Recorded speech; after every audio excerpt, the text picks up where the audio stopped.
these truths to be self-evident. That all men are created equal. As a member of Congress, I get to have a lot of really interesting people in the office. Experts on what they're talking about. This is the podcast for insights into the issues. China, bioterrorism, Medicare for all. In-depth discussions. Breaking it down into simple terms. We hold these truths. We hold these truths. With Dan Crenshaw. The Eagle has landed. SITREP 22, welcome back after a long August recess away from DC. Thanks for joining us for the most interesting news, usually from last week, but we're going to cover the past month, arm you with the facts. So, of course, you've heard about the Minneapolis school shooting. Look, the top line here is it's a heartbreaking reminder of the evil that we face and the responsibility we have to protect our kids. The morning of August 27th, the gunman opened a fire inside a Catholic high school, killing 2 children, injuring 21, and then taking his own life. Never should have happened. And of course, it was exploited for politics. Once again, many on the left rushing to attack not only the Second Amendment, but people of faith who dare to turn to prayer. Faith in this time of grief is part of who we are as Americans. It's shameful to chastise people for sending thoughts and prayers. They're doing so from their heart. It's all they can do. It's also worth noting, the answer to these is not disarming law-abiding citizens. It'll never work. Criminals always find a way to do harm. Crazy people will do this. Solutions they're not always easy, but you got to secure our schools for certain. Address mental health the best we can, empower parents, take a hard look at what's being pushed on young people under the banner of gender-affirming care, say in this case, and enforce the laws that we already have on the books. So as we debate the policy, let's just not forget the families that are grieving right now. They deserve prayers and compassion and our commitment to making sure this doesn't happen again. Dove deep into these kind of shootings on another podcast that'll be out soon that I think is worth listening to on crime and antisocial behavior and this sort of copycat crime that has occurred since the Columbine shootings. This sort of theatrical, dramatic terrorist attack that disturbed young men have decided to make their end goal. It's a very hard problem to solve. Moving on to Texas, you've probably heard about the redistricting efforts in Texas. It's now over. Now several states are undergoing mid-decade redistricting efforts that will alter the shape of the 2026 congressional elections and the 120th Congress. The dominoes started falling with Texas, and other Republican-led states are also following suit. And some Democrat-led states are threatening to negate Republican gains by also redistricting. So let's break down some of the numbers here. Started in Texas. Governor Abbott started new maps that have now ended up with basically making 5 Democrat-held seats more competitive, likely shifting our delegation in Texas from 25 Republicans to 30. Now, other GOP states like Missouri, Indiana, Ohio, Florida, Utah, Louisiana, Alabama, also looking at doing the same. Now, Democrats are threatening to do the same, of course. They want to counter in New York, Maryland, Illinois, California. But here's the catch. They've already done it. They've been doing it for years. They've already maxed out. And in California, Democrats hold 83% of seats, even though Republicans get 40% of the statewide vote. New York, same story. They have 73% of the seats, despite Republicans pulling 40% of the statewide vote. Massachusetts, which also gets 40% of the Republican vote, say for President Trump in last time's election, there's not even one Republican House member. Actually, we can name a lot of Democrat states where there's actually 0 Republican members, and it's not like there's no Republicans there. So that's how Democrat states have been drawing their maps. They've been doing it for a long time. They've squeezed all the juice out of Republican representation so they can accuse Republicans of gerrymandering to dilute party representation all they want. But the reality is they've already done it. Republicans are really just catching up. And mid-decade redistricting it's not uncommon. It's not unprecedented. It's happened 5 times since 2003. Some good news and major moves in the war against the cartels, obviously an issue I focus on a lot. It's been a busy month for action on the cartels. On August 25th, Ismael El Mayo Zambada pleaded guilty to being a principal leader of the Sinaloa cartel, one of the most violent and powerful drug trafficking organizations in the world. Top of that, President Trump announced that we bombed a drug trafficking vessel in the Caribbean in the middle of a press conference. That's pretty amazing, pretty unprecedented to actually, usually we interdict these things. This is the first time to actually taken a kinetic action against a drug vessel.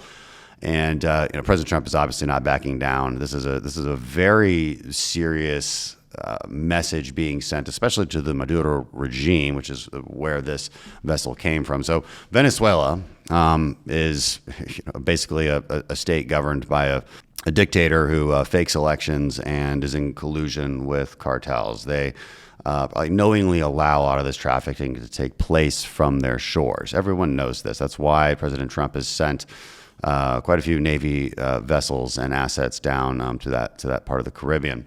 And using kinetic strike against one of them, well, it has a deterrent effect. What's interesting is Maduro, of course, the president of Venezuela, the fake president of Venezuela, of course, claims that he is not in collusion with any of the cartels, but then also says that it's an act of war to take on this vessel. Well, I thought you had nothing to do with it. So which one is it? Interesting, isn't it? Going back to the cartel's plea agreement, Zambada's plea agreement includes $15 billion in assets, and he will spend the rest of his life in prison. Prosecutors agreeing to not seek the death penalty. That's what he got out of it. Now, if he fails to pay the judgment, he consents to forfeiture of property up to the amount owed. Zambada admitted to creating a criminal network, bribing officials, promoting corruption to operate freely, all of that. Now, with the arrest of Zambada and Guzman, the leadership of the Sinaloa cartel is pretty fractured. Between the Zambada loyalists, they're known as the Mayisas, and the Guzmans, which is known as Los Chapitos. That's not the end of the cartel. It's a milestone. It means a lot more fighting as people try to vie for power. The Jalisco cartel, arguably the most violent and vicious cartel out there, is also trying to insert itself into this fight. So now is the time to press harder as their leadership is weakened. And I will say that momentum is on our side. There is unprecedented cooperation between the Trump administration and the Mexican government. It's not perfect. I want more of it. But I will say this Mexican administration is very different from the last one, and they are very aggressive, especially against the Sinaloa cartel.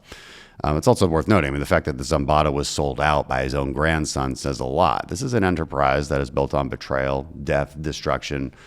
It can't last, but it doesn't mean we don't have a long road ahead of us either. I think President Trump is clearly demonstrating his commitment to this. I've seen it from my point of view, working with every agency, working this issue, and these precision strikes in the Caribbean are again, huge moves. Another huge move that got a lot of headlines that you probably heard about was DC federalized police. Now, since President Trump ordered a federal crackdown in Washington on August 11th, crime has plummeted.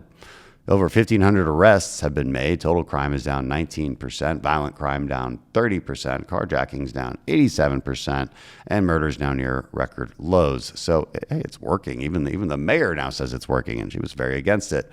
So what's the legality here? How does it work? Under the Home Rule Act, the president, as commander-in-chief, controls the D.C. National Guard and can federalize local police. Only in D.C. D.C. is not a state. It's a federal city. Trump is the first president to do it, deploying federal law enforcement and the Guard alongside the Metro Police. And some call the federalization overreaction, and of course use these tired old terms like it's a fascist, it's an authoritarian regime. But look, the numbers don't lie. D.C. had the fourth highest murder rate in the country, potentially higher murder rates than Mexico City, Bogota, Colombia. And that's even with the D.C. police commander suspended in July, by the way, for changing crime stats. So why does this matter if you're not a D.C. resident? Well, it matters because it's our capital. Millions of people visit D.C. every year. That includes constituents of the Texas 2nd Congressional District. And I want people to be able to come here, enjoy their national capital. It can be a beautiful and wonderful place to visit, and not fear that you're going to become victims of criminals who roam the streets freely. And I can tell you, just being back here for 2 days, you can see a major difference. It's quieter. It's safer. The grown men that I saw just obviously selling drugs right near the playground in the park that I live across from, don't see them around anymore. So I think there's some good news here. And more good news. Natural gas is on the rise in the United States. Reliable and affordable natural gas usage is rising. It's the U.S. Energy Information Administration released a report stating that it expects a record U.S. natural gas consumption in 2025. The forecasts that natural gas usage will increase by 1% to set a record of 91.4 billion cubic feet per day. So why is this important? Well, in the fight to beat China in the AI race, you got to power data centers. You need more energy. Everyone needs more energy. And to keep the grid reliable for all Americans, we're just going to need more natural gas, whether you like it or not.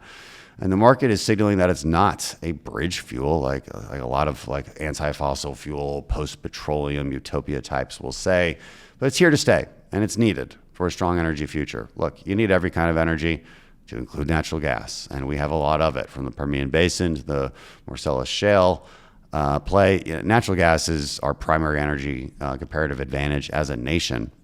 And the increased use of natural gas in our power sector is the main reason that we've actually seen a decline in U.S. emissions, because what does it do? Well, it displaces coal. And on that note, National Petroleum Day was celebrated last week, and we can especially thank the Texas oil and gas industry for making American energy stronger, more affordable, and increasingly clean. In other news, Space Force Command is being relocated. So President Trump announced that U.S. Space Command, that's different than Space Force. Space Command is what we would call the combatant command. If you've heard of CENTCOM, that's a combatant command. SOUTHCOM is a combatant command. Space Force is the administrative command, if you will, the command that creates the Space Force. The Space Command is the operational side of it. Right now, located in Colorado Springs, because that's what Joe Biden wanted. Why? We actually don't know, because the initial choice by the Air Force was actually Redstone Arsenal in Huntsville, Alabama. So this is reversing President Biden's 2023 decision. And this is aligned with, again, the Air Force's original top choice, and that was backed by the Government Accountability Office and Inspector General reviews. And it also leverages Huntsville's extensive defense and space facilities. You might not know a lot of this about Huntsville, but it was first among 6 candidates for Space Command. And both secretaries under Biden and Trump said they endorsed the pick. And again, IG investigations confirmed it was merit-based. So we really don't know why Biden made the choice he did, but President Trump is changing it. One of the great things about Huntsville is it's known as Rocket City. It hosts NASA's Marshall Space Flight Center, the Army's Aviation and Missile Command, the Space and Missile Defense Command, and the Missile Defense Agency, making it mission-ready, more cost-effective. Spacecom will also lead development of the Golden Dome missile defense shield, so it kind of makes sense to be co-located with a lot of these other commands. Remember, Golden Dome was created under Trump's January 27th executive order to protect Americans from aerial attack and ensure that second strike capability. Now let's go into our weekly media bias. This one's about secret Democrat influencer incubator exposed. So what we learned is that Democrats have been secretly funding an influencer incubator, a coordinated effort to train and pay progressive content creators to pump out prepackaged talking points. So what happens is they get a liberal nonprofit that's tied to the 1630 Fund. I don't know what that is, but it's a thing. Created a program called Chorus. The goal, recruit, train influencers, pay them up to $8,000 per month, and then direct them to push Democrat messaging online. Participants were even told not to disclose the program publicly. Obviously, it got out, and we're disclosing it. Now, the bias really comes, why is this a biased story? It comes in how the story is or isn't really covered. Because when conservatives organize online, and there are versions of this in the conservative world, the media runs endless stories about disinformation networks. But when Democrats secretly bankroll influencers, the coverage is downplayed, apologetic, ignored altogether, or just, hey, it's just part of politics. That's the double standard. Not one legacy media outlet has even covered the story compared to the hundreds of stories on right-wing disinformation networks from the last year. So in case you needed more evidence that they are at least hiding much of the truth from you. Some other quick headlines that you might want to know about. This one's really important. Well, a couple of these are. So Beijing hosted a military parade recently. They love their military parades, highlighting the emerging alliance, however, between China, Russia, Iran, North Korea, something we, of course, have to continue to watch. Number 2, federal officials made a very interesting high seas interception of hundreds of thousands of pounds of two different precursor chemicals that are used to make methamphetamine. It's a shipment they say came from China and was destined for the Sinaloa cartel in Mexico. Similarly, another huge seizure in the port of Houston as well. Number 3, an appeals court has ruled against President Trump's use of the Alien Enemies Act to deport illegal criminals. Now, the Alien Enemies Act has never been used this way before, but the Supreme Court has generally sided with President Trump, so we may see another positive ruling when they do eventually take it up. Last, if you read nothing else, take a look at the following article from the Free Press. It's called "The U.S. is not prepared for a drone attack." I have been beating this drum for a while. We are definitely not. Cheap, weaponized drones have changed the modern battlefield. They can be used in a terror attack on American soil. I mean, imagine thousands of drones above a football stadium. What do we do about it? Are we prepared? Right now, there's too much bureaucratic red tape that keeps citizens from even protecting themselves.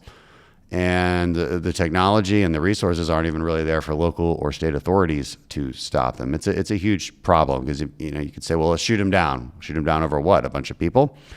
This is a problem that needs to get solved quickly. I've messaged this industry as much as I can. We don't need more drone companies. We need more counter drone companies, and then we need to make those available to local and state law enforcement for situations that we might not be expecting. So it's a good article. I think goes over this problem, and there's a corresponding documentary that could also educate you on current law. That's all for today. Sarah up 22. Thanks, guys.